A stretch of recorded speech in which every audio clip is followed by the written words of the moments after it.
My son-in-law Mark stood in the living room I had paid for, his face purple with rage. "Pay the rent or get out," he yelled. So I left. He didn't know that I owned the house. I secretly sold it for $900,000. When the new owners started moving in, he called me in a blind panic. But my answer was the shock of his life. Before I tell you what I said, let me know in the comments where you are listening to my story from. And please click like and subscribe to my channel if you believe that respect for your elders is non-negotiable. I am Henry. I'm 70 years old. For the last 6 months, ever since my wife, Clara, passed away, the world has felt muted. The silence in our house, a home now filled only with her absence, became the loudest sound I knew. I've been staying in the guest room of my daughter Emily's house. Or at least I thought it was her house. The front door slammed shut, rattling the frame and shaking the picture of Clara on the mantel. It was Mark, my son-in-law. I heard him pacing in the living room, muttering curses under his breath. I knew that sound. It was the sound of failure. He'd lost a big contract, I was sure of it. I've been a history teacher for 40 years. I know how to read the patterns of men. And Mark's pattern was simple. When he was losing, he needed to find someone weaker to blame. That someone was me. I'm not a fool. I saw Mark for who he was the day he met Emily. He didn't see a woman to love. He saw an asset. He saw me, her father, as a temporary inconvenience. Clara, my brilliant Clara, she saw it too. But Emily was in love, and as parents, we just wanted her to be happy. We hoped foolishly that her love would be enough to smooth his rough edges. He stormed into the kitchen where I was quietly reading a book on the Civil War. He didn't say hello. He never did. "Henry," he spat. He never called me Dad. "We need to talk." He threw a stack of bills onto the granite countertop, the countertop I had helped them pick out. "I'm bleeding money here," he seethed. "I just lost the Henderson account. And you're just sitting here taking up space, breathing my air."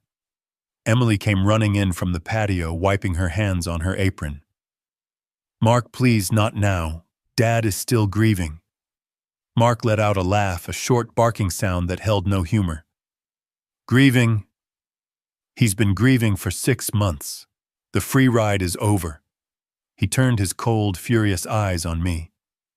"Listen here, old man," he said, jabbing a finger in my direction. "Clara's gone. Your free pass is gone.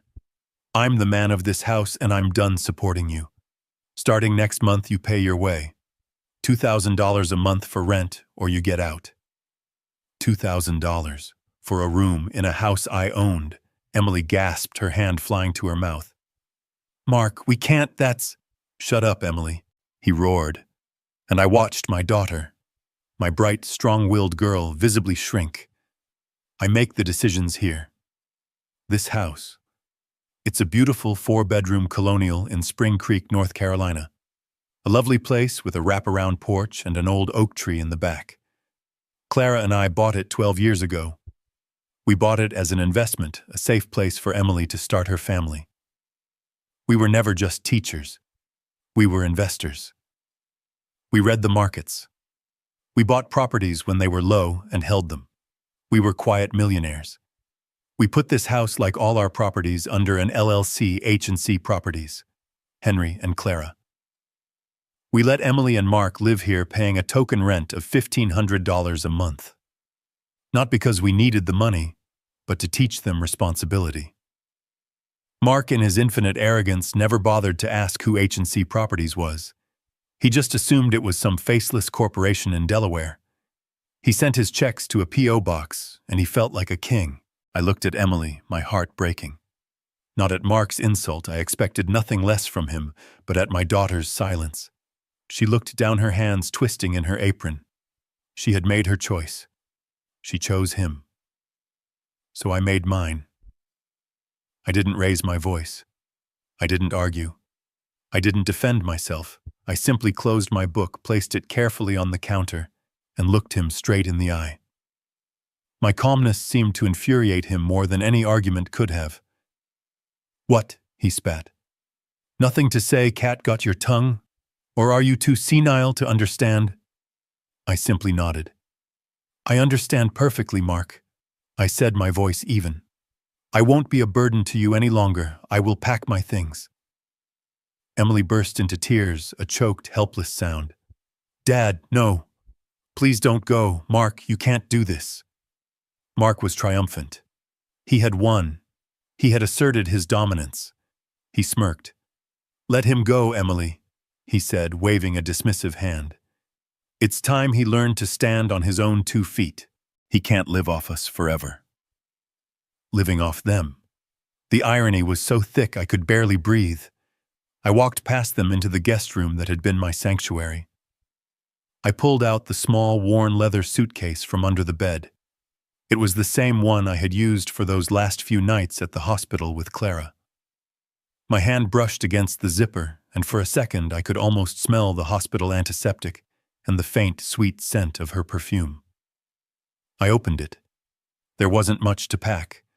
A few shirts, my shaving kit, the history book I was reading, and the framed photo of Clara from our last anniversary, her smile so full of life it hurt. I placed it gently on top of the clothes. I zipped the bag. It was a small sound, but in the tense silence of the house it sounded like a door slamming shut forever. I walked back into the living room. Mark was already on the sofa, his feet propped up on the coffee table, the one Clara and I had bought at the antique market in Asheville. He was watching sports, the volume turned up high, as if nothing had happened. Emily was in the kitchen, her back to me, her shoulders shaking, with silent sobs. As I reached the front door, Mark called out, not even turning his head. "So where are you gonna go, old man?" "A homeless shelter, a cheap nursing home. Don't come crawling back when you run out of cash." I paused my hand on the doorknob. His voice echoed in my head, but it was Clara's words I truly heard. Her voice weak from the illness, but her mind sharp as a tack gripping my hand from the hospital bed. "Henry," she'd whispered, "be careful with Mark. He only sees Emily as an asset. He sees us as a bank. He's weak, and weak men are dangerous. Don't let him destroy what we built. Use H&C Properties. Protect her when the time comes." The time had come.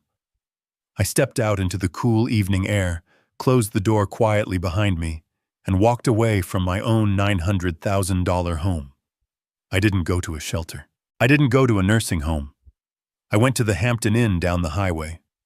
The room was clean, impersonal, and blessedly quiet.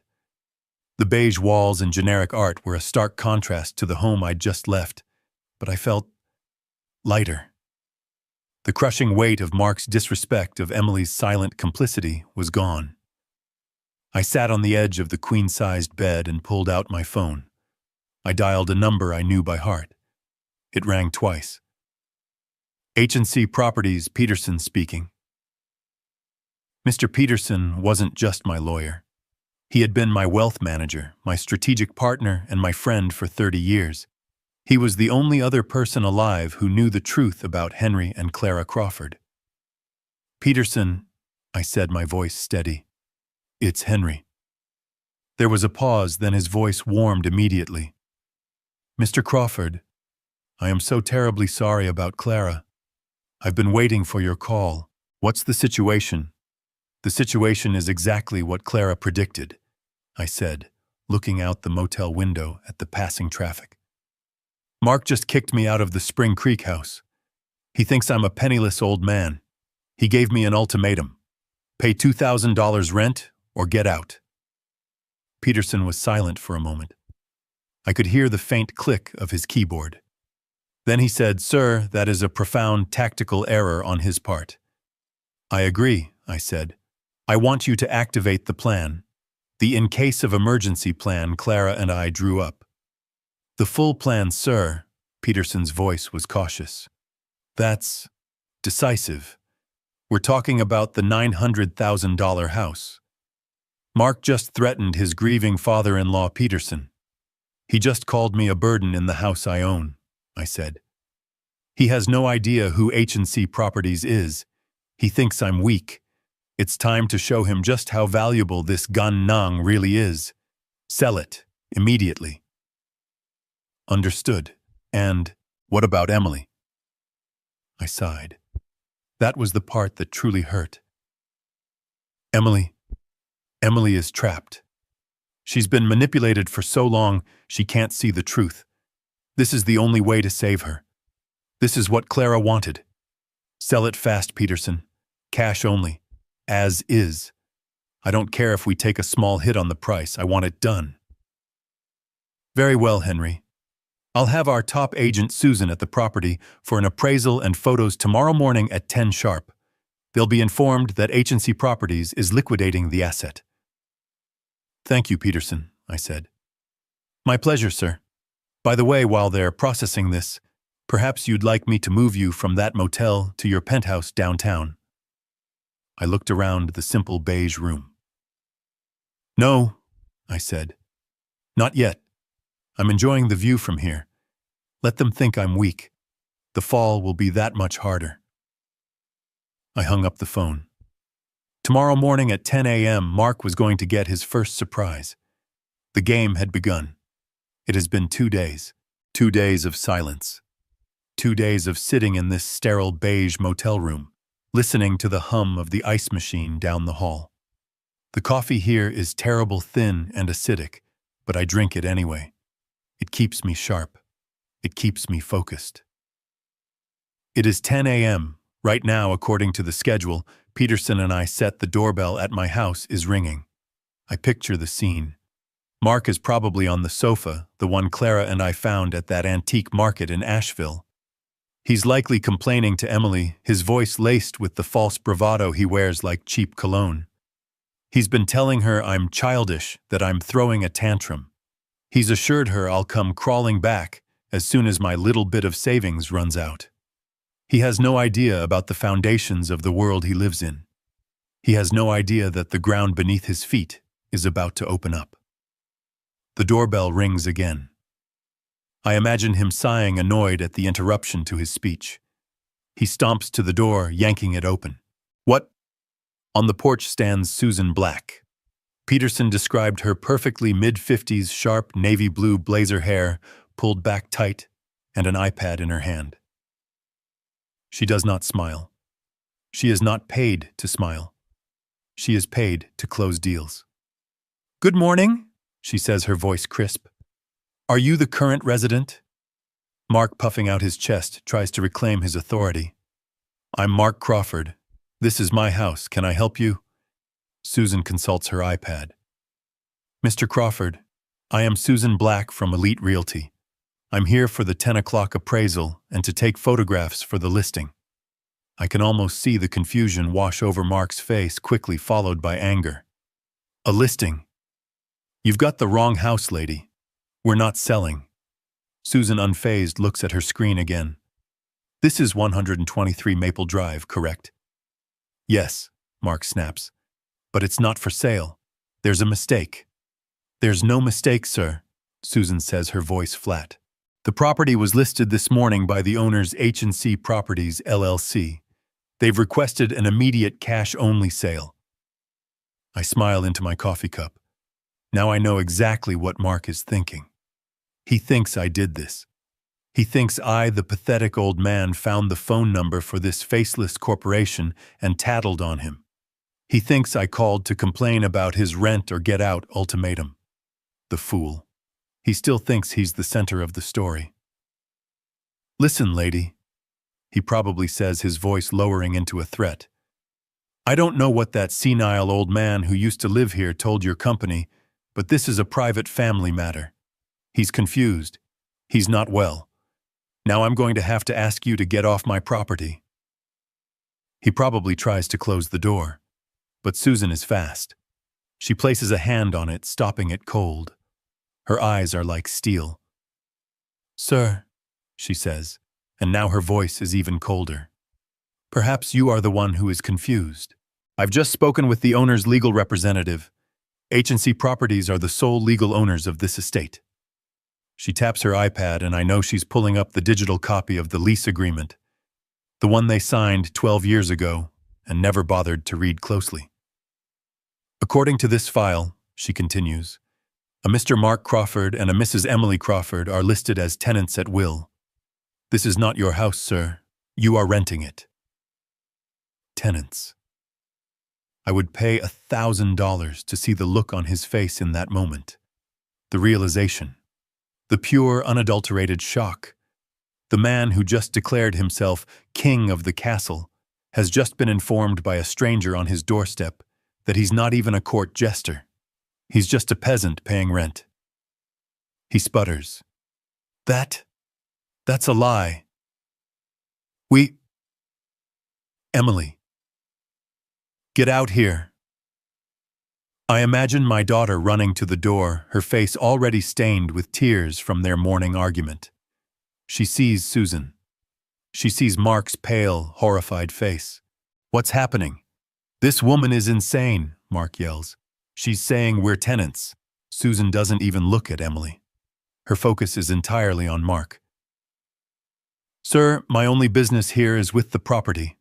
My client has instructed me to inform you that as per Clause 14B of your rental agreement, you will receive a standard 30-day notice to vacate the premises once the sale is finalized. Given the cash-only nature of the listing, we expect that to be very soon. Now, will you allow me to do my job, or will I have to return with the sheriff? Mark can't speak. He has been checkmated. He, the master of the house, the man who held all the power, has been reduced to a mere tenant by a woman in a blue blazer. He probably slams the door in her face. I'm sure of it. That's his move. When cornered, he resorts to petty, childish violence. I imagine the silence in that living room thick and suffocating. Emily is crying, asking, "What does that mean, Mark? What is H&C Properties? What is happening?" Mark isn't listening. He's scrambling. He's running to the office, digging through the disorganized filing cabinet, looking for that 12-year-old rental agreement he signed without a second thought. He's looking for a loophole. He's looking for a mistake. But Clara and I never made mistakes. Peterson drafted that contract himself. It is ironclad. I sit in my quiet motel room. The cheap clock on the wall ticks loudly. 1 minute passes. 2 minutes. I know what he's doing. He's pacing. He's realizing the depth of his miscalculation. 5 minutes. The panic is setting in. He's realizing that his rent wasn't just a number, it was a legal status. 10 minutes. My phone resting on the cheap laminate nightstand finally buzzes.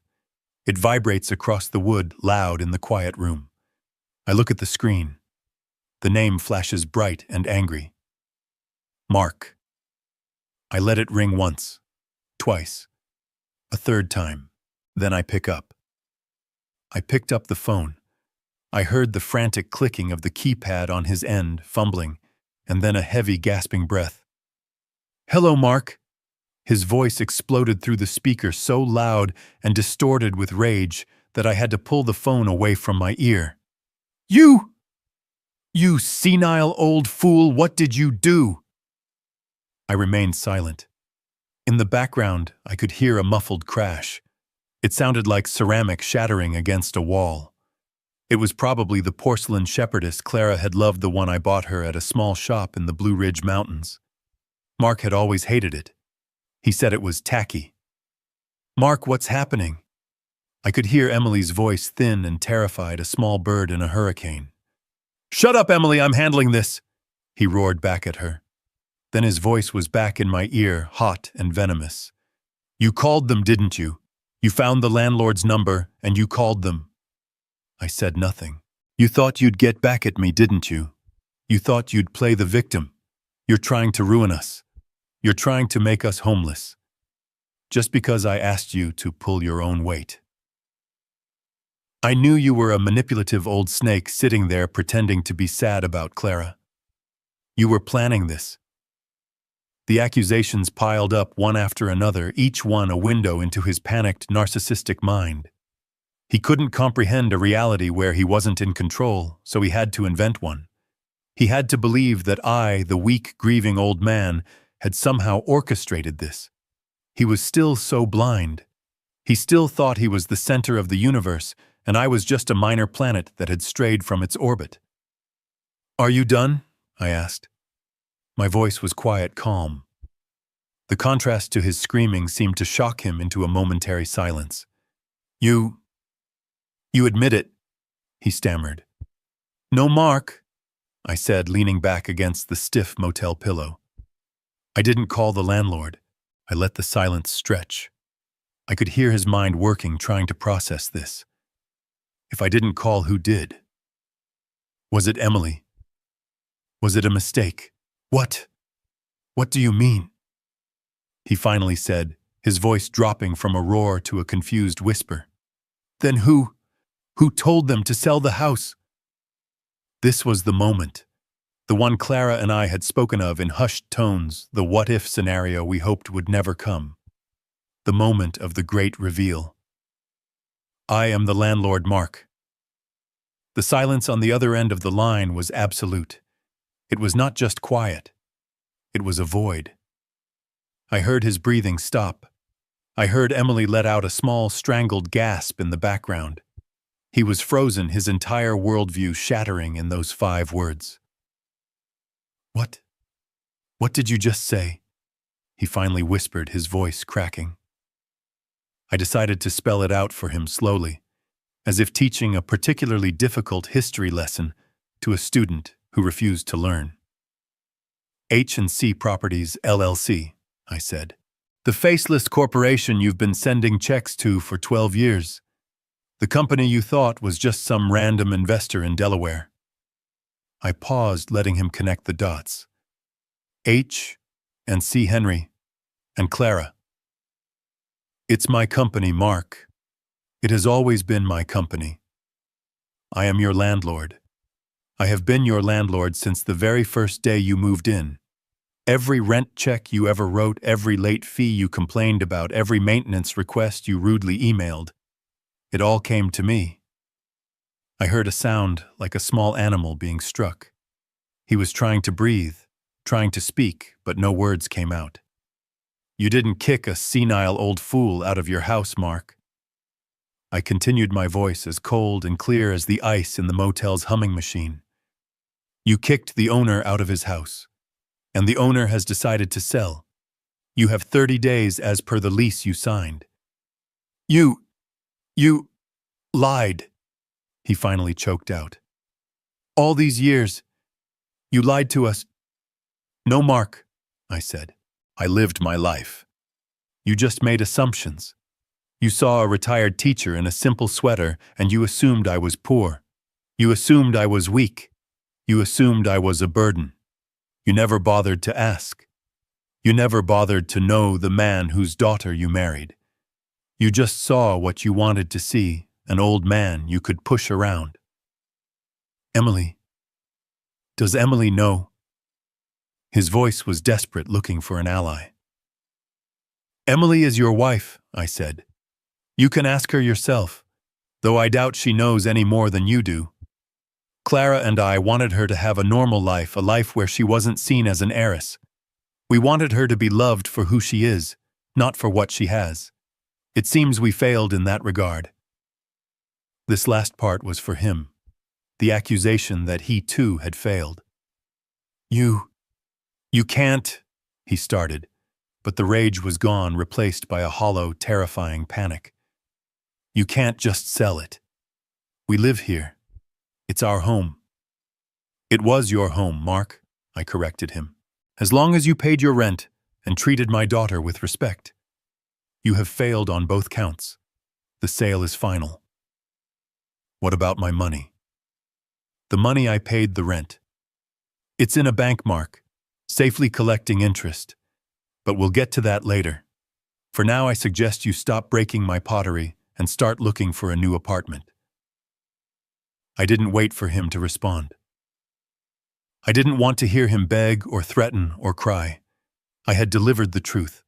I had executed the first part of Clara's plan. I pressed the red end call button on my phone. The click was deafening in the silence of my motel room. I placed the phone on the nightstand. For the first time in 6 months, I felt the crushing weight of grief lift just for a second. It was replaced by something else. Something cold, sharp, and clear. It was the feeling of justice. In that house, I knew there was no sports game on the television anymore. There was just the sound of a broken vase, a broken marriage, and a broken man finally realizing that the old fool he had just evicted held all the cards. I heard the smash, the sound of glass shattering against a wall. It was followed by a roar of pure animalistic rage that barely sounded human. "He's lying, that senile old bastard is lying." I sat in the quiet of my motel room, the phone still pressed to my ear. I didn't need to see it. I could picture the scene perfectly. Mark, his face a mask of disbelief, would be tearing through the small home office, the one he always complained was too small for a man of his supposed stature. Papers would be flying. Drawers would be yanked from their runners. He was a cornered animal, and he was destroying the cage he hadn't known he was in. In the background, I could hear Emily, my daughter, her voice thin and terrified. Mark, stop! You're scaring me! What does it mean, H&C? It means he's been spying on us," he screamed. "He's been playing God, sitting in that guest room pretending to be a grieving old man while he was probably scrambling through the old filing cabinet, the one I'd bought at a yard sale 15 years ago. He was looking for the lease. The one he'd signed with a flourish 12 years ago, so proud to be moving into a 4-bedroom colonial, never once bothering to read the fine print. I heard the sound of ripping paper. "Here," he shouted. "Here, H&C Properties LLC. Post Office Box 345. Agent Peterson Legal Group." He was reading it aloud, the words tasting like ash in his mouth.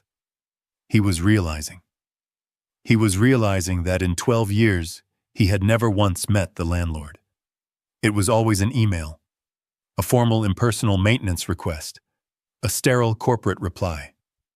He who saw himself as the master of his domain had been nothing but a name on a spreadsheet.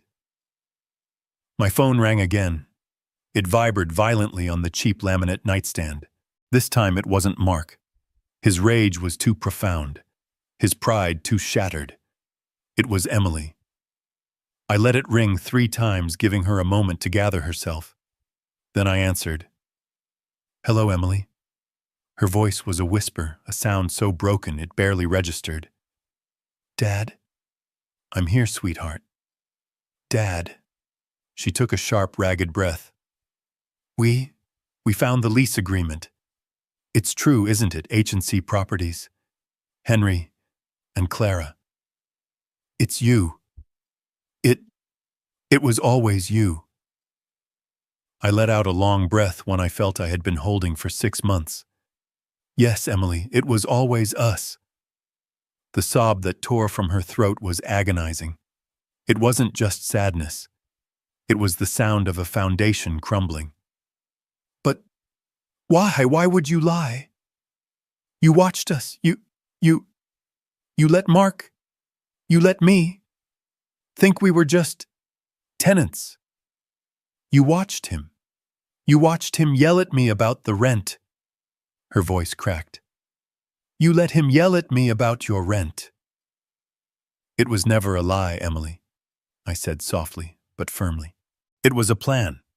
A plan your mother and I made the day you told us you were going to marry him. Marry, Mark. We saw him, sweetheart." I said, the memories flooding back. Clara's worried face, the expensive, flashy watch Mark wore to their first dinner at our modest apartment. We saw how he looked at you, but we also saw how he looked at our home. We saw how he asked not about your happiness, but about my job, about our savings. Your mother, she was brilliant, Emily. She was 5 steps ahead of everyone. She knew he was a man who only valued what things cost, not what they were worth. "So you did it to punish him," she whispered. "No," I said, my voice hardening. "We did it to protect you, and we did it to teach you both responsibility. We wanted you to know what it felt like to pay your own way to budget, to treat a property as if it were your own. We just made sure it was. Emily was silent. I could hear her trying to process this. But you said, protect me. Protect me from what? From Mark. From his worst impulses, yes. From his greed. But most of all, Emily. We did it to protect your future. Clara was always thinking about your future. I don't understand, Dad. What future? You just told Mark you sold the house. We have nothing. We have to move in 30 days. We're ruined. No, Emily, I said, and I felt my voice soften. You are not ruined. He might be, but you are not. This was it. This was the master stroke. The part of the plan that Clara had devised with such fierce protective love. The part Mark could never have imagined. Emily, I said, I need you to listen to me very carefully. That $1,500 a month. The rent that you and Mark paid to H&C Properties for 12 years. Yes, she whispered, her voice laced with fear. We never kept it. We never touched a single dime of it. What did you do with it? Your mother, Emily. She opened a private, irrevocable trust fund in your name and your name only, the day after your wedding. And every month for 12 years, that entire $1,500 was deposited directly into it. It was invested, sweetheart. It was managed by Peterson. It grew. She wasn't breathing. I could hear the sharp, sudden stop. Dad, what? How much is in there? I had checked the balance with Peterson just that morning. As of this morning, Emily, your trust fund, the one your mother built for you brick by brick with every rent check Mark wrote, is worth $237,451. The silence that followed was more profound than Mark's. It was the sound of a life changing. It was the sound of a cage door swinging open. 237,000. She stammered the words foreign in her mouth. I have money. You have money, Emily. You are not ruined. You are free. It's money he doesn't know about. Money he can't touch. Money your mother saved for you. From him. Suddenly I heard Mark's voice roaring in the background. He must have seen her expression, seen the color drain from her face, and then return in a flood of disbelief. What is it? What did he say? What money? I heard a scuffle, the sound of the phone being grabbed.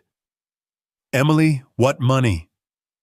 Emily, I said, my voice hardening, becoming strategic. Do not tell him. Not yet. That money is your leverage. It's your escape plan. Do you understand me, Emily? Do you? The phone was ripped from her hand. Henry, you magnificent bastard! Mark's voice was back, but the rage was gone. It had been replaced by a new, terrifying sound. A greedy, breathless excitement. What money? What did you tell her? What $200,000? I smiled.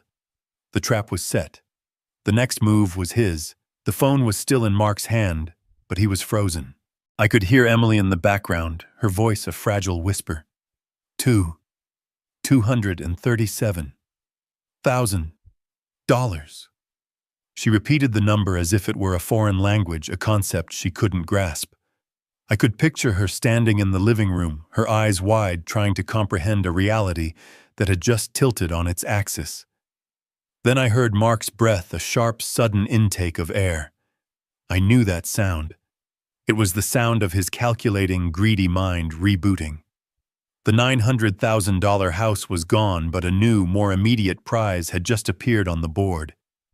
The anger in his voice vanished, replaced by a sudden, terrifying euphoria. Henry! He shouted, and I heard him laugh, a high-pitched barking sound. You old fox, you were playing us. You were playing us all along. He was already rewriting the narrative in his head. This wasn't a defeat. It was a victory. I wasn't an enemy. I was a bank vault he had just found the key to. 200 grand, he was yelling mostly to himself. Okay, I get it. You taught us a lesson. Very funny. You made your point. Now, how do we get the money? Is it a wire transfer? Do we need to go to Peterson's office and sign something?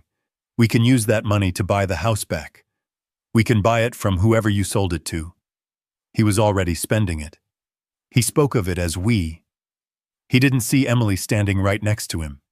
He didn't see her shock or her fear. He just saw the number. He saw an ATM. He saw his problems being solved by my money yet again. It's not that simple, Mark, I said. The silence returned, but this time it was heavy with his impatience. What do you mean, not that simple? He snapped. It's her money, isn't it? It's Emily's money. We're married. What's hers is mine. That's the law, old man. So just tell us how to get it. I leaned back against the cheap headboard of the motel bed. I looked up at the water-stained ceiling and thought of Clara. I thought of her brilliant, sharp mind. I thought of the nights we had stayed up long after Emily was asleep, worrying about this exact scenario. Clara had been a high school math teacher, but in her heart she was a grandmaster of chess, and she had seen this move coming a decade away. You still don't understand, do you, Mark? I said softly. You never really understood Clara. You never saw who she truly was. I could hear Emily's soft, hiccuping sobs in the background. Dad, what are you talking about? She whispered. What does Mom have to do with this? Everything, sweetheart. I said, my voice gentle, speaking only to her, cutting Mark out of the conversation. Your mother was the smartest woman I ever knew. She saw the world with perfect, painful clarity. She saw this. She saw him. She saw this exact day, this exact conversation. What clause?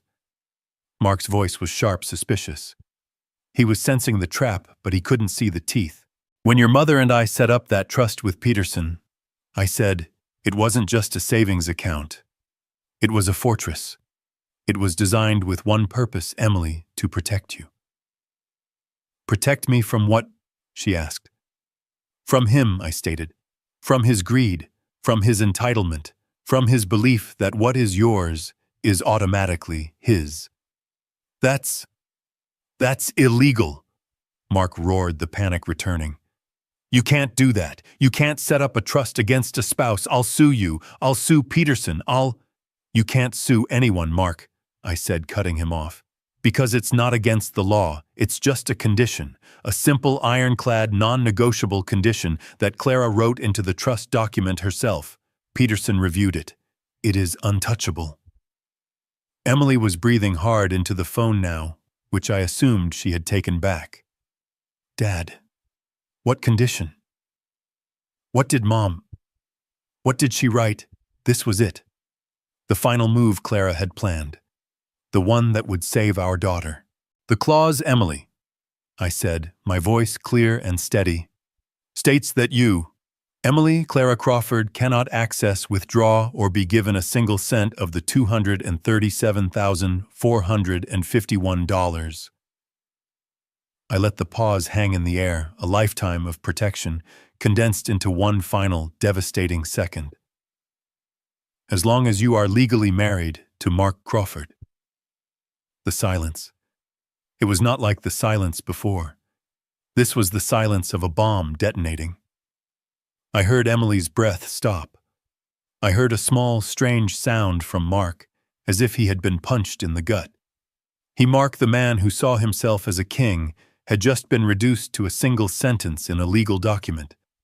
He wasn't a partner. He wasn't a husband. He was an obstacle. He was the only thing standing between his wife and $250,000. That's... Mark's voice was a strained gasp. That's impossible. She's dead. You can't... You're lying. Clara may be gone, I said, but her love for her daughter is not.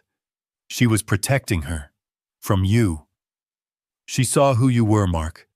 She saw the man who would yell at her daughter over money. She saw the man who would throw her grieving father out of his own home.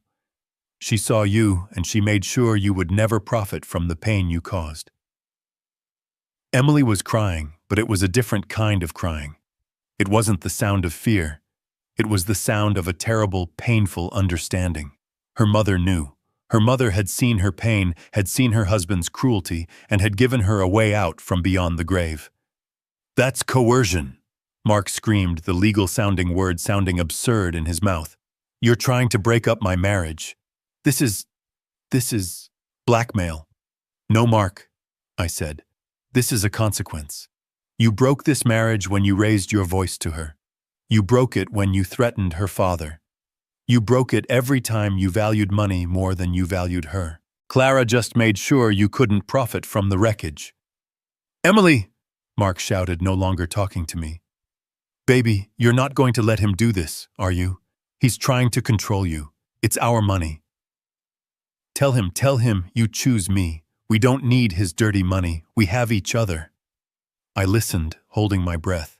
I had laid the choice bare. A husband who had just threatened to throw her out. A man who had proven he was selfish, volatile, and greedy. Or $237,000 in freedom. Emily said nothing. Her silence was the loudest sound I had ever heard. "Emily, tell him!" Mark shrieked, his voice cracking with desperation. She didn't answer. She couldn't. She was finally seeing him. Not as her husband. Not as the man she loved. But as the man her mother had warned her about. The man who was now the only thing between her and her future. "The choice is yours, Emily," I said softly, breaking the tension. "It always was. Your mother just made sure you could finally make it. I'll be at the Hampton Inn. You know where it is. We can talk when you're ready." I hung up the phone. I left them there in that beautiful 4-bedroom house that was no longer theirs, with $250,000 hanging between them like a guillotine. The game wasn't over, but the Queen had made her move. The silence in my motel room was a thick, heavy blanket. It had been 3 days since my phone call with Mark. 3 days of him and Emily living inside that pressure cooker, knowing that the man they had scorned was the one who held the deed to their lives. Peterson kept me informed. He was enjoying this, I think. He had never liked Mark. Susan the realtor was a force of nature. She had scheduled 2 open houses, one on Wednesday evening, one all-day Thursday. The house was in Spring Creek, a desirable neighborhood for young families working in the city. The moment the listing went live, Susan's phone had lit up. I knew that neighborhood. I knew Mrs. Gable at 125, who was always peering through her curtains. I knew Mr. Henderson at 121, who walked his golden retriever 4 times a day. They were seeing it all. They saw the parade of expensive cars, the well-dressed couples walking up my driveway pointing and measuring. They saw the arguments. Peterson told me Mark and Emily had a screaming match on the front lawn on Wednesday night, right in the middle of the open house, surrounded by potential buyers. Susan had to firmly ask them to take their domestic discussion inside. The neighbors were hearing the whispers. They were seeing the facade of the perfect, successful couple crack in real time. The social pressure on Mark, a man who built his entire identity on the appearance of success, must have been suffocating. He tried one last desperate move. Peterson's sources confirmed it.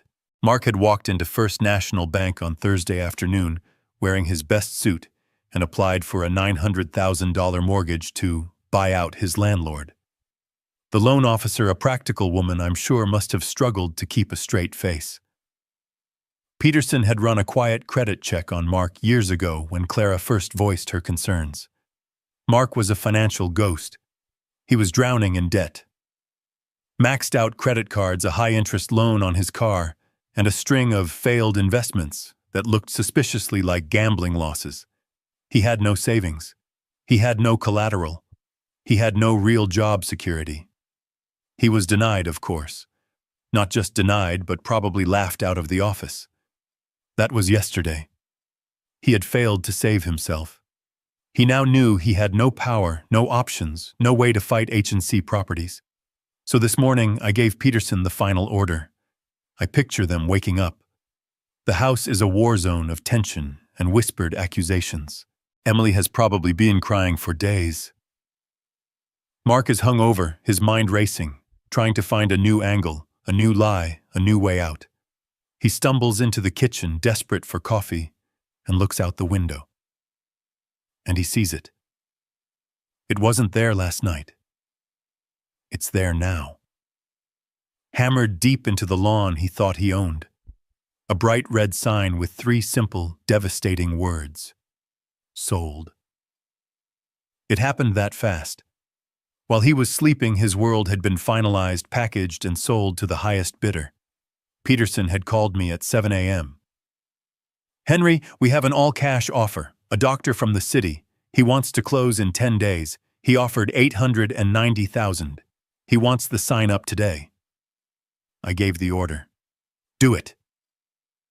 Now Mark is standing there, coffee mug in hand, watching a future he took for granted dissolve. The house is gone. The last shred of his perceived power is gone. He has nothing. No. Wait. I know how his mind works. He does have something. He has one last card to play, one last asset. He doesn't realize the asset has just become his executioner. I know he's not looking at the sign anymore. He's looking at Emily. He's turning to her, the yelling and the fury gone, replaced by that sickly sweet, manipulative voice he uses when he wants something he doesn't deserve. "Emily, baby, look what he's done." He's holding her, I'm sure of it, stroking her hair. He is a predator, comforting his prey. "He's trying to destroy us, honey. That old man. He's trying to tear our family apart. He sold our home." My daughter, my poor broken daughter, is crying. "I don't know what to do, Mark. It's over. We have to move. We have nowhere to go." "Shh, no. No, it's not over," he's whispering. I can hear his voice in my head. He's not the only one with a secret. We have one too, don't we? He told us. "What?" "The money, Emily," he says, his voice urgent. "The trust fund. Remember the $200,000. Your money." Emily pulls back, confused. "But Dad said, I can't. Not while I'm married to—" "He's lying!" Mark shouts, the sweetness vanishing for a split second, revealing the panic beneath. "He's trying to manipulate you. He's trying to control you. It's your money, Emily. He can't keep it from you, not from both of us."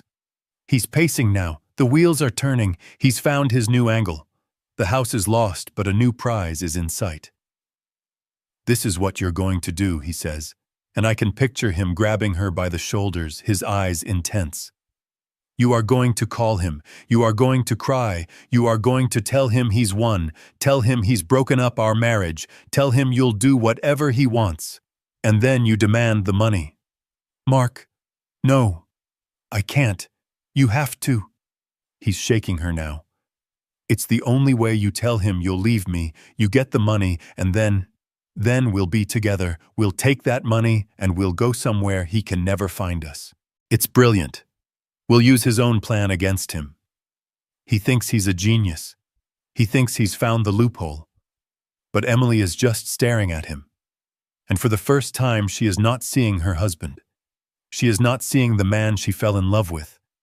She is seeing a stranger, a con man, a man who is right now excitedly planning how to defraud her father, a man who is perfectly happy for her to lie to pretend to end their marriage, all to get his hands on money. You want me to lie to my father," she whispers. "It's not lying, baby. It's a strategy. It's our money. That old fool just confirmed it. $200,000. We can buy a condo in Florida. We can start fresh, but you have to do it, Emily. You have to call him and demand our money. Our money. He said it. The final, fatal mistake. And in that single moment, 12 years of manipulation, 12 years of emotional abuse, 12 years of Emily making excuses for him, it all evaporates. She is looking at him, and she is seeing him exactly as Clara saw him.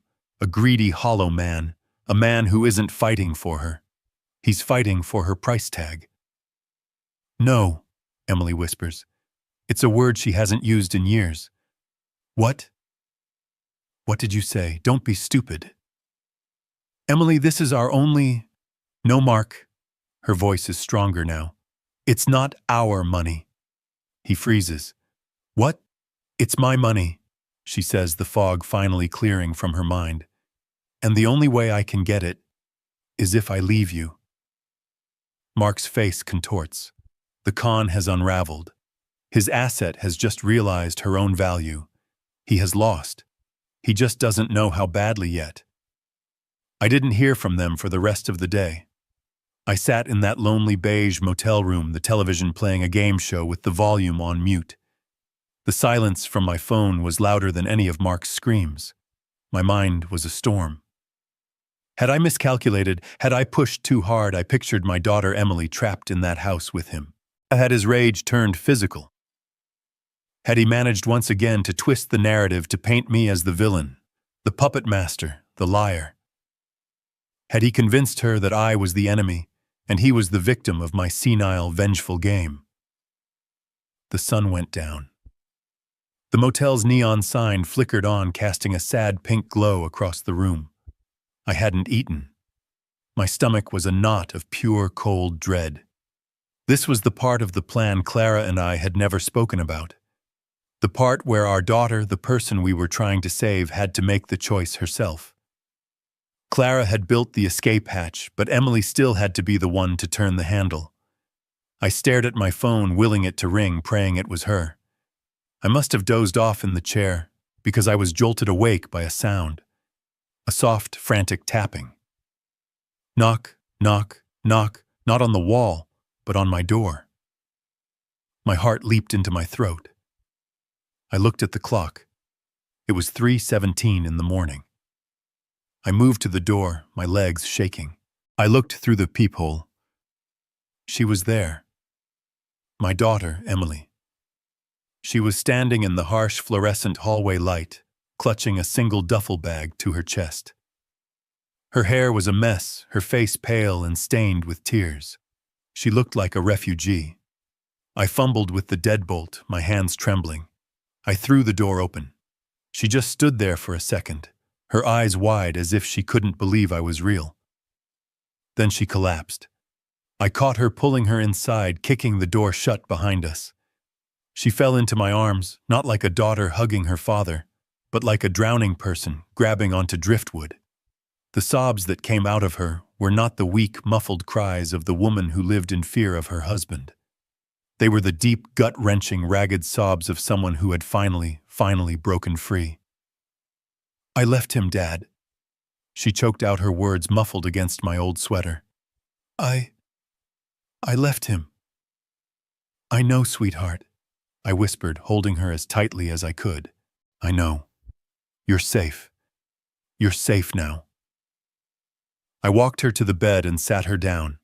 She was shaking from head to toe, still clutching that one small bag, as if it were her entire life. In a way it was. What happened?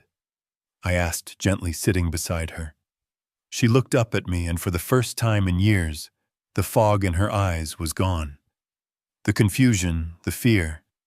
It had been replaced by a terrible, painful clarity. He only cared about the money, Dad, she whispered. When I realized, when you told us about the trust, I saw his face. He wasn't scared. He wasn't even angry. He was excited. I nodded slowly. I know, Emily. He tried to get me to call you, she said, her voice trembling with a new kind of anger. He had a plan. He wanted me to lie to you, to tell you I was leaving him just so I could get the $200,000. He called it our money. He said we would take our money and go to Florida and he would have found a way to take it all from you. I finished. She nodded, fresh tears spilling down her cheeks. He said, "It's not lying, baby, it's a strategy." I closed my eyes, the casual cruelty of it. "And then he yelled," she continued. "When I wouldn't do it, he yelled.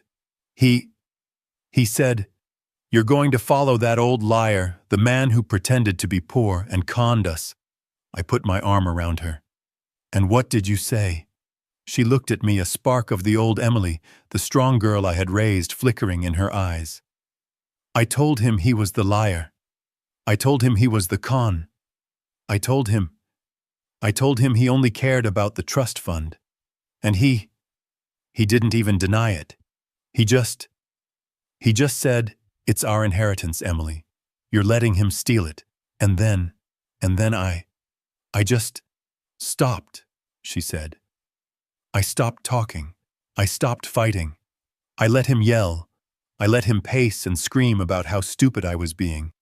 And then he drank. He drank a lot. He opened that expensive bottle of whiskey, the one you gave him for Christmas 2 years ago. And he drank it all. He passed out on the sofa, calling me an ungrateful fool." "So you left," I whispered. She nodded. She opened her left hand. It was empty.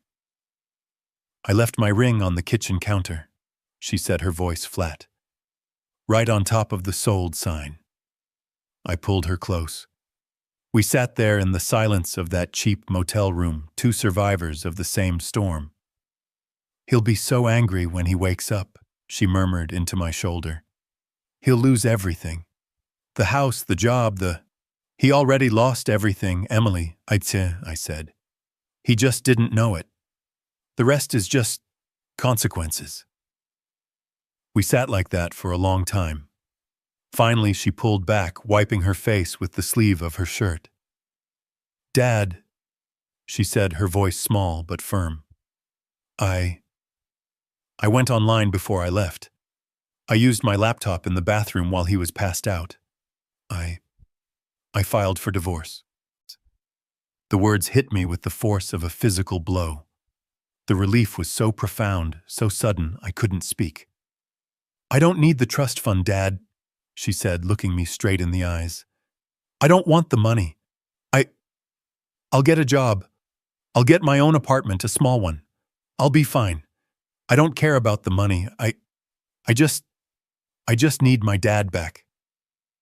The tears I had held back for 6 months through Clara's passing, through Mark's cruelty, through my own lonely grief, finally came. I wasn't just crying for the daughter I had gotten back. I was crying for the wife who had made this possible. I held my daughter's face in my hands. "Oh, sweetheart," I said, my voice thick. "I'm right here. I've always been right here." She leaned her forehead against mine. "I'm so sorry, Dad. I'm so sorry I didn't see it. I'm so sorry I let him treat you that way." "Shh," I said, stroking her hair. "You were trapped, but you're not anymore." We sat there for another minute. Then I said, "Emily, I want you to understand something about the trust fund." She shook her head. "I don't want it. It's blood money. It's the reason." "No," I interrupted, my voice firm. "It is not blood money. It is love money. It was never a bribe. It was never a test. It was your mother's last gift. It was her way of looking after you, even after she was gone." I held her hands, the same small hands I had held when I taught her to walk. "Your mother wanted you to have it, Emily. She wanted you to have the freedom to choose. And tonight, you chose yourself. That's all she ever wanted." 10 days.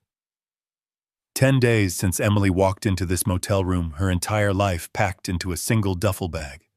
10 days since she filed for divorce, her hand shaking so badly she could barely sign the papers. For 10 days we've been in this strange, quiet limbo. I moved us out of the Hampton Inn, it was too public, and into a small furnished apartment 2 towns over. A place where Mark wouldn't think to look, a place where Emily could breathe. We've spent our time in silence mostly. We take walks in the park. We cook simple meals. I watch her as she slowly starts to look less like a ghost and more like my daughter. She hasn't mentioned the trust fund. I haven't either. It's not about the money anymore. It's about healing.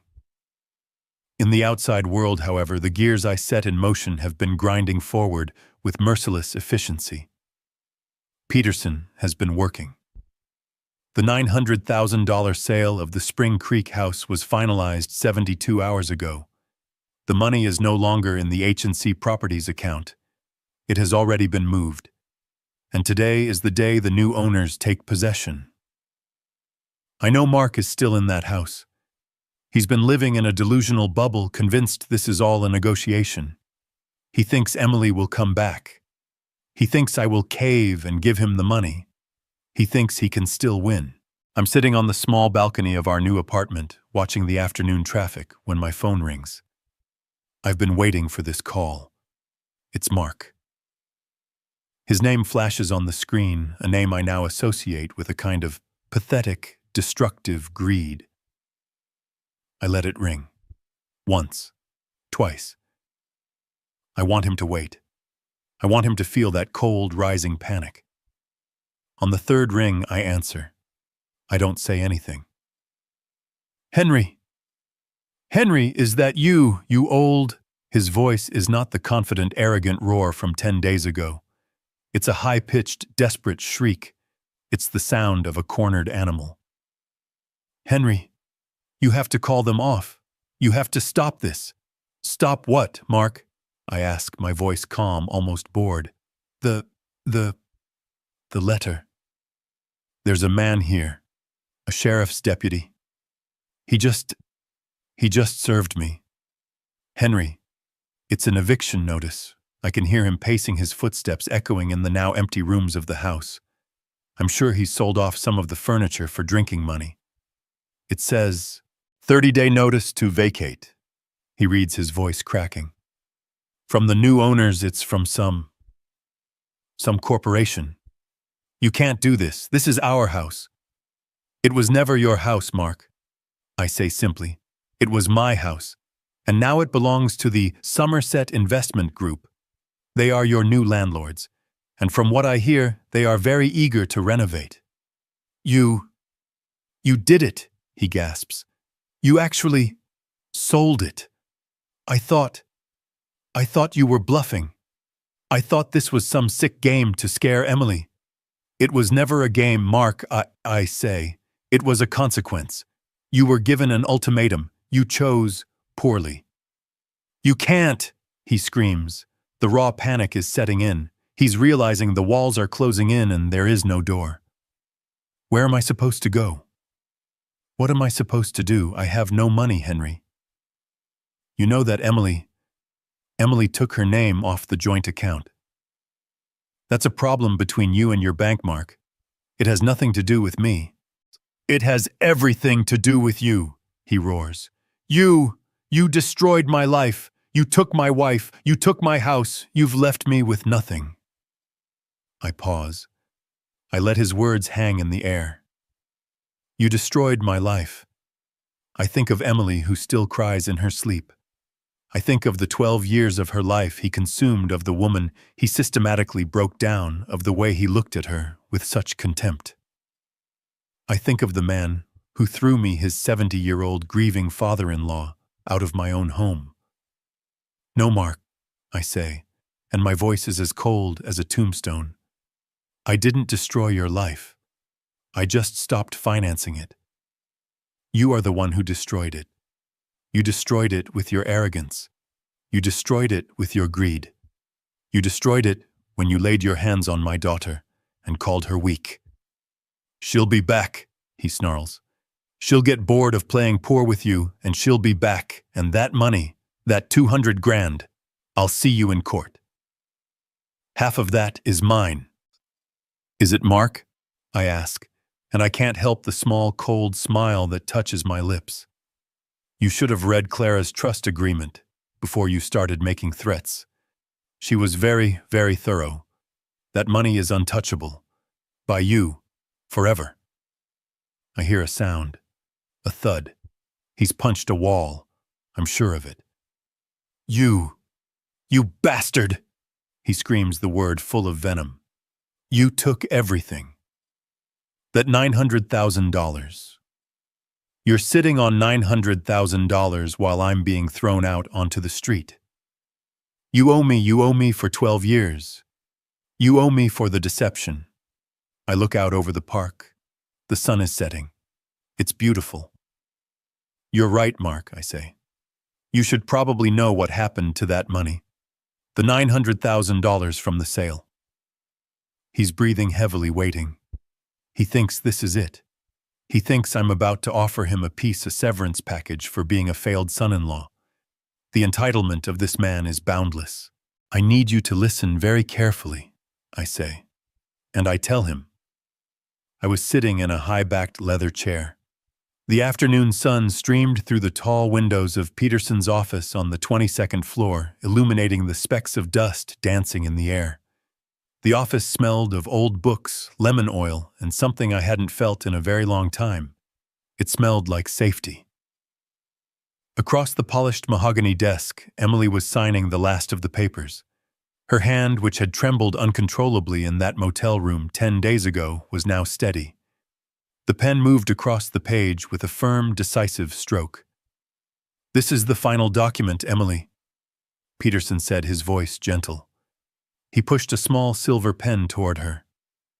"This signature dissolves the Clara Crawford Trust, as per your mother's instructions, and moves the entire principal, $237,451, into your new private account. An account Mr. Crawford will never be able to find, let alone touch." Emily looked at me, her eyes clear. The ghost I had rescued from that house was gone. She was still sad, still wounded, but she was present. She nodded. "Thank you, Mr. Peterson. Thank you, Dad." As she pushed the signed paper back toward the lawyer, my phone, which I had placed on the desk, began to vibrate. The harsh, buzzing sound was an intrusion, a violation of the peace we had just established.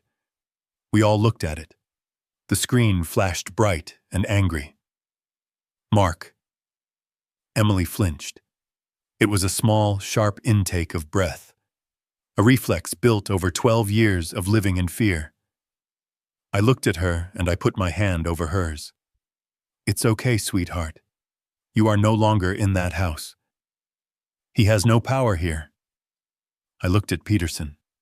He nodded. I pressed the accept button, and then I pressed the speakerphone button. The quiet, expensive office was instantly filled with the sound of Mark's ragged, panicked breathing. He wasn't yelling, not yet. He was hyperventilating. Henry, oh God. Henry, you finally answered." I remained silent. I let him spiral in his own fear. You have to stop this," he shrieked. "You have to call them off. There's a man here, a sheriff's deputy. He handed me a paper, Henry. An eviction notice. I could hear him pacing, his footsteps echoing in the large empty living room of my house. It says 30 days, 30 days. Where am I supposed to go? What am I supposed to do? I have no money, Emily." Emily froze the joint account. "She won't answer my calls. You did this. You planned this. You've ruined my life." I leaned forward, my voice calm and clear, letting the speakerphone amplify it. "Ruined your life, Mark." I looked at Emily. She was watching the phone, her expression, not one of fear, but of cold, still resolve. "I gave you a $900,000 home to live in for 12 years, Mark," I said. "I provided the stability you pretended was your own. I silently paid for your wife's future, a future you were never willing to build for her. And how did you repay that kindness? You humiliated my daughter. You systematically isolated her. And you threw me, a 70-year-old man grieving his wife, out of my own home. His breathing hitched. I.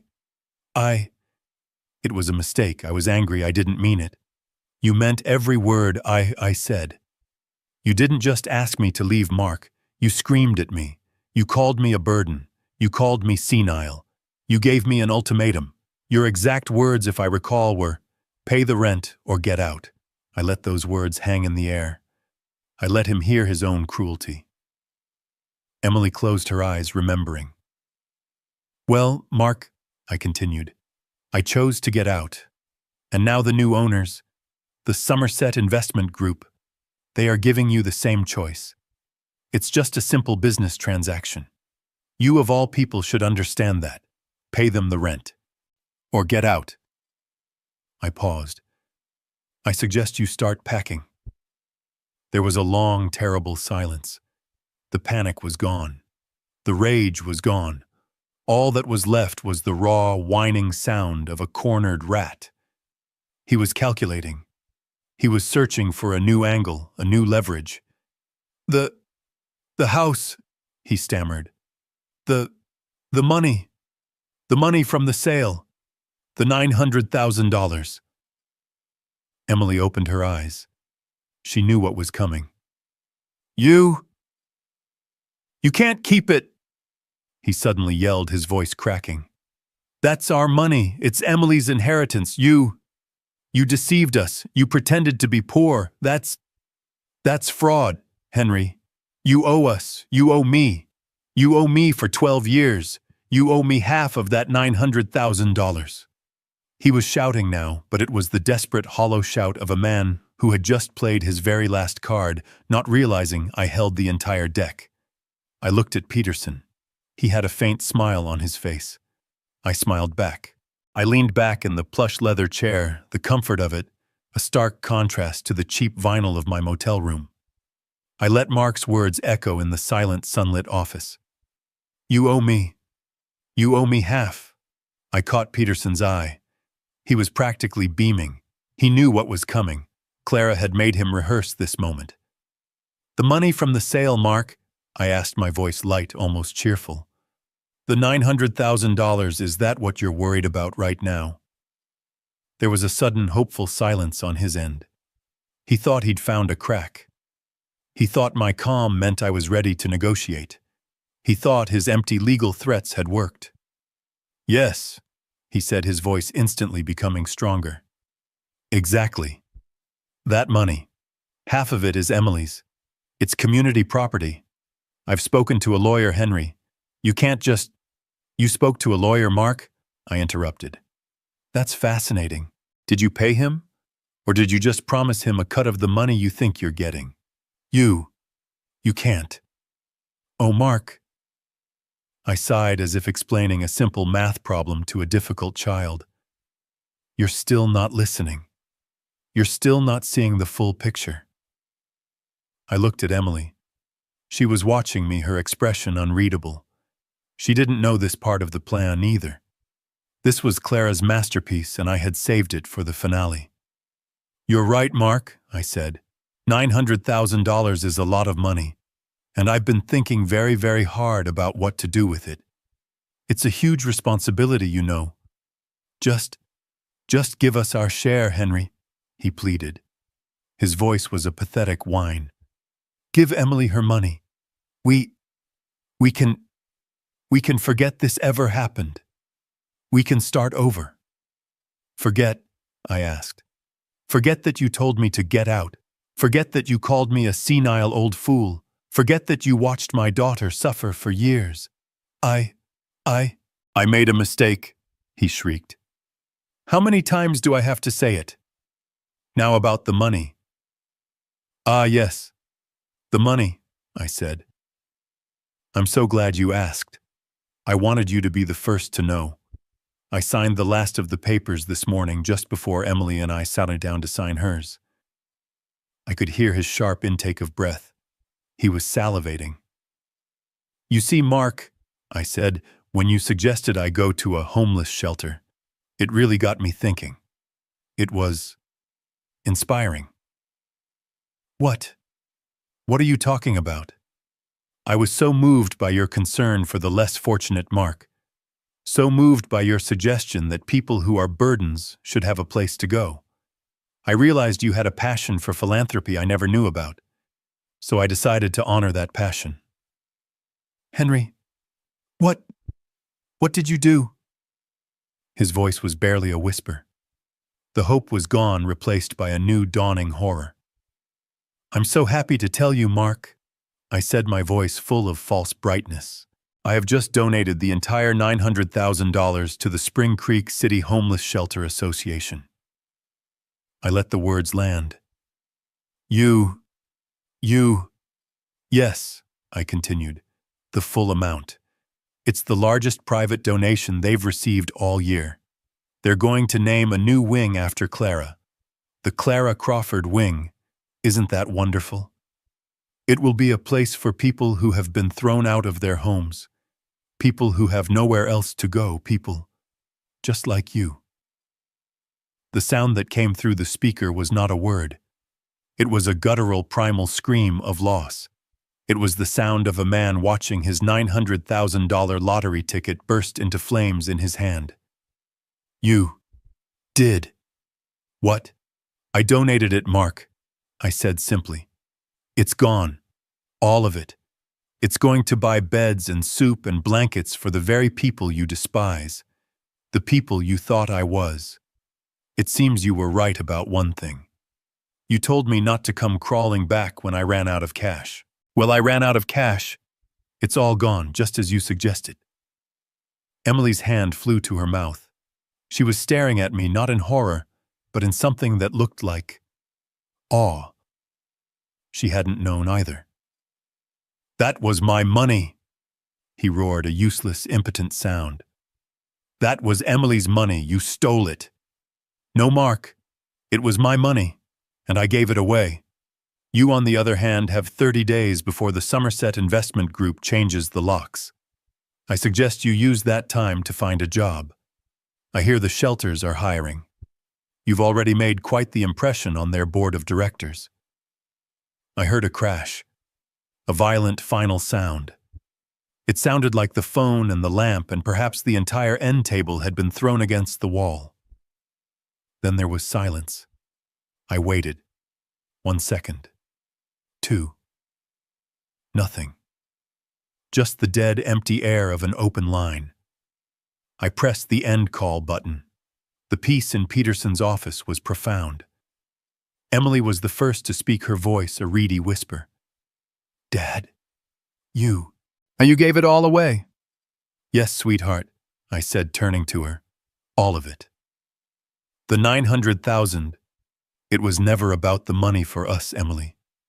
Your mother and I, we just wanted you to be safe. That house, it became toxic. It was a symbol of his greed. So I turned it into something good. Something your mother would have been proud of. She looked at the papers in front of her. The papers that proved she was now worth over $200,000. He's going to have nothing, she said, not as a question, but as a statement of fact. He has exactly what he earned, Emily, I said. Peterson, who had been watching the entire exchange with a small, satisfied smile, leaned back in his chair. He steepled his fingers and looked at me over them. That was a ruthless move, Henry, he said, the admiration clear in his voice. Absolutely ruthless. I picked up my old worn coat from the back of the chair. I felt the weight of the last 6 months finally truly lift from my shoulders. No, Peterson, I said as I helped my daughter, my free, independent daughter, to her feet. That wasn't ruthless. That was justice. That was Clara's justice. I didn't see the eviction myself. I didn't need to. Peterson, however, made a point to drive past the Spring Creek house that morning. Just to, as he put it, observe the transition of the asset. He called me later that day, his voice dry, but I could hear the satisfaction underneath. He said the sheriff's deputy arrived at precisely 9 a.m. accompanied by 2 men from a moving company. Mark was still there. He hadn't packed a single box. He was sitting on the living room floor surrounded by empty bottles, living in a haze of disbelief. He had apparently convinced himself that it was all a tactic, that Emily would rush back, or that I would stop the sale at the last second. He tried to argue, of course. He tried to tell the deputy it was all a family misunderstanding. The deputy, according to Peterson, was a very large man who did not look interested in misunderstandings. He simply looked at his clipboard and said, "Sir, your name is not on the deed. You are not the legal tenant. You are, as of this moment, trespassing. You can either remove your belongings or we will remove them for you." Peterson watched for an hour. He described how they began carrying Mark's life out onto the lawn. The oversized flat-screen television, the expensive leather sofa he'd bought after his last big bonus, the designer clothes he'd spent a fortune on, all of it piled on the curb for the entire neighborhood to see. Mrs. Gable was watching from her window. Mr. Henderson had paused his morning walk with his dog. Mark, Peterson said, finally sat down on the curb, his head in his hands. He made a few frantic calls. He was begging friends for a loan for a place to stay. Peterson heard him clearly through the open car window. "You don't understand, man, the old fool. He... One by one, they hung up on him. News travels fast in a town like Spring Creek. Nobody wants to be associated with a man who gets himself publicly evicted. He lost his wife. He lost his home. He lost his dignity, but he still had one thing left. He still had his job, the sales manager position at the downtown firm, the identity that fueled his arrogance, the title that made him feel superior. He still thought he was somebody. He must have slept in his car that night, parked in a supermarket lot. Peterson's investigator, who had been discreetly following him, reported that Mark showed up to his office at 8:15 the next morning. He looked like a ghost. His suit was rumpled, his face was gray with stubble, but he walked in with that familiar false bravado. He was trying to pretend that the world wasn't burning down around him. He hadn't even finished his first cup of coffee when his boss's secretary approached his desk. "Mark," she said, her voice unusually formal, "Mr. Henderson would like to see you in his office, immediately." He probably thought it was about the Henderson account, the one he'd lost right before this whole thing started. He was preparing his excuses. He was finding someone else to blame. He straightened his tie, smoothed his suit, and walked into the large corner office, ready to perform, ready to lie. Mr. Henderson was an old-school businessman, a man who valued integrity and reputation above all else. He was sitting at his massive oak desk. He wasn't smiling. On the desk in the precise center was a single sealed manila folder. This too had been part of Clara's plan. "If he ever truly hurts her, Henry," she told me in that hospital room, "a man like that only understands total consequences. You must cut every leg out from under the table." I hadn't wanted to, but when Emily had come to me broken and terrified, I had made the call. "Peterson," I'd said, "it's time. Contact his human resources department. Send them the summary." It wasn't an official complaint. It was just an anonymous, professional, concerned citizen's report, drafted by Peterson's best lawyer. It was a summary of H&C Properties' unfortunate experience with their tenant, Mr. Mark Crawford. It detailed the attempted fraudulent acquisition of a $900,000 property. It outlined the pattern of financial manipulation of his elderly, grieving father-in-law. It used clinical, devastating terms: elder financial abuse, attempted asset fraud, moral turpitude. "Mark, sit down," Henderson said. He pushed the folder across the desk. "I received this yesterday. It's from a legal firm, H&C Properties. Your former landlord, I believe." Mark froze. He saw the letterhead. He knew. "Sir, Mr. Henderson, that's a personal matter. A family dispute," Mark stammered. "It's all lies. My father-in-law, he's senile, he's delusional. He's trying to ruin me." Mr. Henderson sighed. He picked up a different stack of papers, a thick computer printout. "I might have believed that, Mark. Family business is messy. But this This compelled us to do our own internal audit, specifically of your corporate expense account from last quarter. I didn't even know about this part. Peterson's letter had just been the spark. Mark's own arrogance had provided the fuel. You see, Mark, Henderson said, his voice flat. I was curious. So I looked into your client entertainment receipts. Oddly enough, your client dinner at the Palm seems to match the exact date of your wedding anniversary. And this, a couple's massage at the St. Regis in Aspen, filed under travel expenses. And these, first-class air tickets to Hawaii for you and your wife, which you filed as attending a conference. A conference we have no record of. Mark's world was collapsing, and this time it was his own doing. You've been stealing from us, Mark. For 3 years. You've been billing your luxury lifestyle to this company. You've stolen nearly $40,000. Sir, I can explain. I intended to. You intended to get caught, Henderson interrupted. You got sloppy because you're arrogant. You're a thief, Mark. You're a liar and you're a thief. And worse, you did it while we were paying you a 6-figure salary. You didn't just steal from me. You embarrassed me. Henderson stood up a sign the meeting was over. Pack your desk. Linda will call security to escort you out. You're fired. And just like that, it was done. In the span of 1 week, he had lost his wife. He had lost his home. And now he had lost his job. He was a 40-year-old man standing in a corner office with nothing left but a rumpled suit and a mountain of debt he could no longer hide from. He had it all.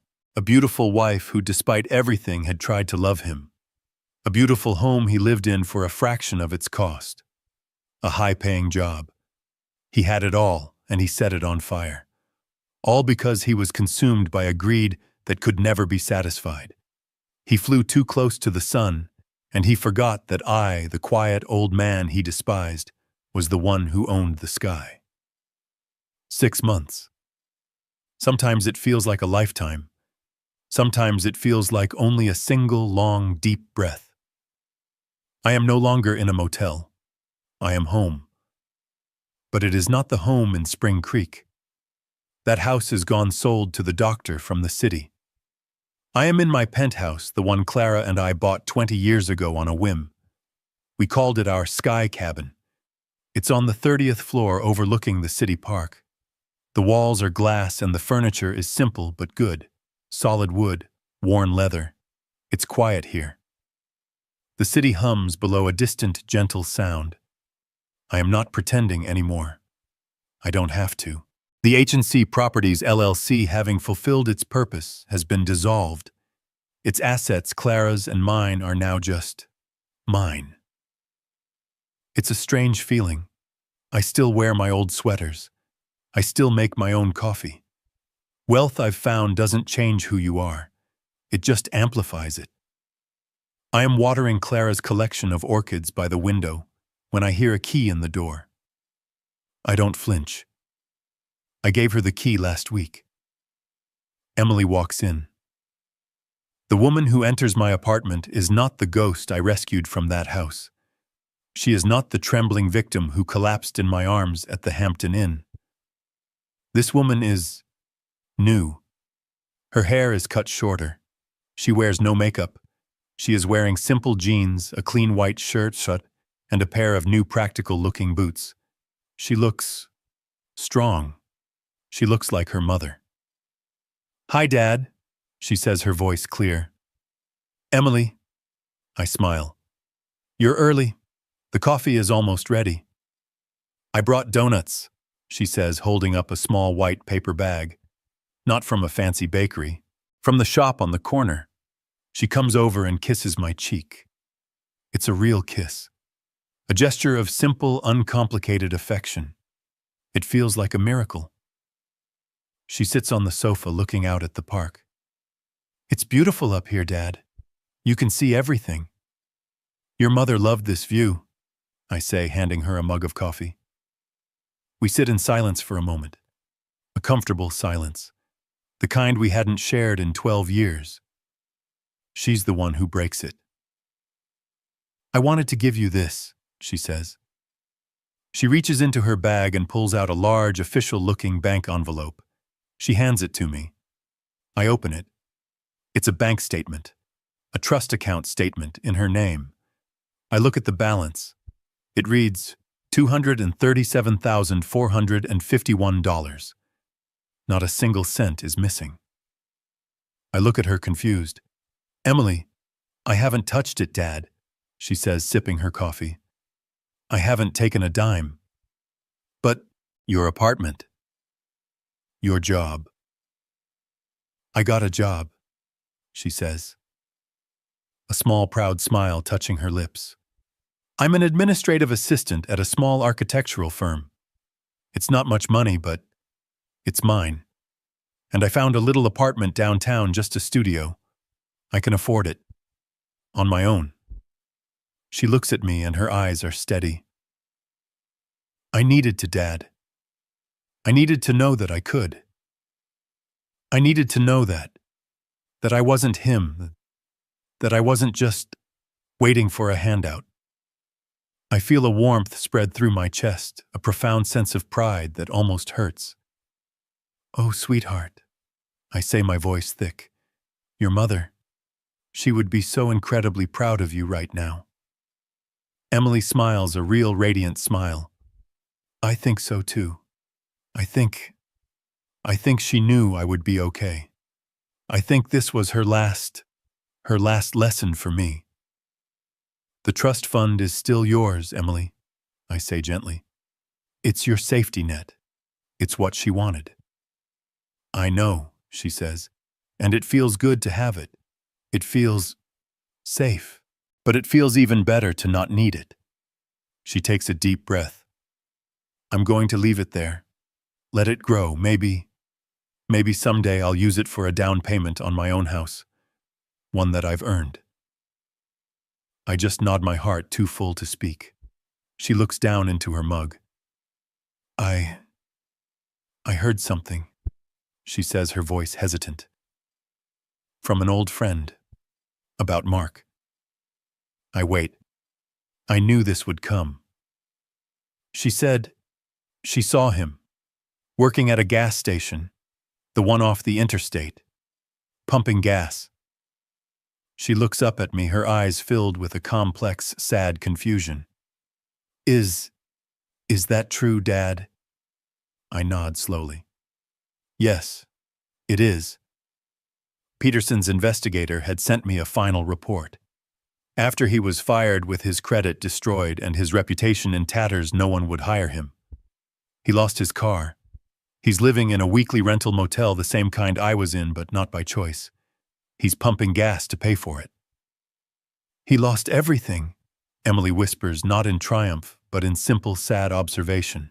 No, my dear, I say, placing my hand on hers. He didn't lose everything. He threw it all away. There's a difference. I look out the window at the people in the park below, living their small, ordinary, beautiful lives. People have to start over sometimes, Emily, I say. Some of us are lucky enough to choose when. Others have to be forced into it. The lesson of responsibility, it's often very harsh. But it's the only one that sticks. Emily is quiet for a long time. Then she squeezes my hand. I'm sorry, Dad, she whispers. For what, sweetheart? You have nothing to be sorry for. I'm sorry I didn't see it, she says, and the tears I thought were gone well up in her eyes again. I'm sorry I was so blind.